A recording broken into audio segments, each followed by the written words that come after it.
So for this aviation's history group activity, the interesting event that we choose is the event of first woman that gained license pilot, which is Harriet Quimby. So this event happened about 110 years ago. The reason that we found this event interesting is because since Harriet Quimby gained his pilot license, it indicates that regardless of what is your gender, you can be a pilot or aviator. Also, Harriet Quimby was the first woman pilot that fly an aircraft across the English Channel. Harriet Quimby also has inspired all the women in the world that they also can be a part of the aviation industry. Not only that, Harriet Quimby also at the time was a journalist, and she wrote a detailed article on how to avoid the danger of flight, and she is dedicated with the pre-flight checks and the use of seat belt.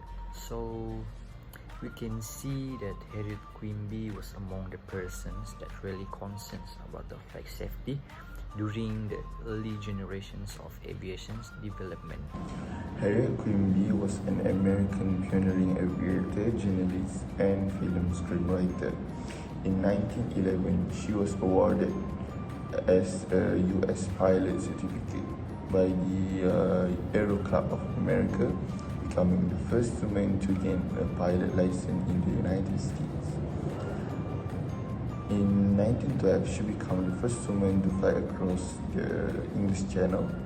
Although Quimby lived life only to the age of 37, she influenced the role of women in aviation. So she was born on May 11, 1875 in Michigan. After her family moved to San Francisco, California in early 19th, she became a journalist. On August 1, 1911, she took her pilot's test and became the first U.S. woman to earn an Aero Club of America aviator certificate. On July 1st, 1912, she flew in the third annual Boston Aviation Meet at Scranton, Massachusetts. Although she had obtained her ACA certificate to participate in ACA events, the Boston Meet was an unsanctioned contest. Quimby flew out to Boston Light in Boston Harbor at about 300 feet, then returned and circled the airfield. William A. P. Willard, the organizer of the event and the father of the aviator Charles F. Willard, was a passenger in her brand new two-seat Blériot monoplane. At an altitude of 1,000 feet, the aircraft unexpectedly pitched forward for reasons still unknown. Both Willard and Quimby were ejected from their seats and fell to their death, while the plane glided down and launched itself in the mud. Harriet Quimby was buried in the Woodlawn Cemetery in the Bronx, New York.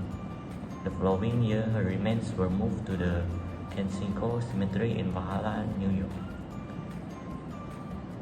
The Harriet Quimby Compass Cross Fountain stands at the Pierce Brothers Valhalla Memorial Park Cemetery in Burbank, Los Angeles, California.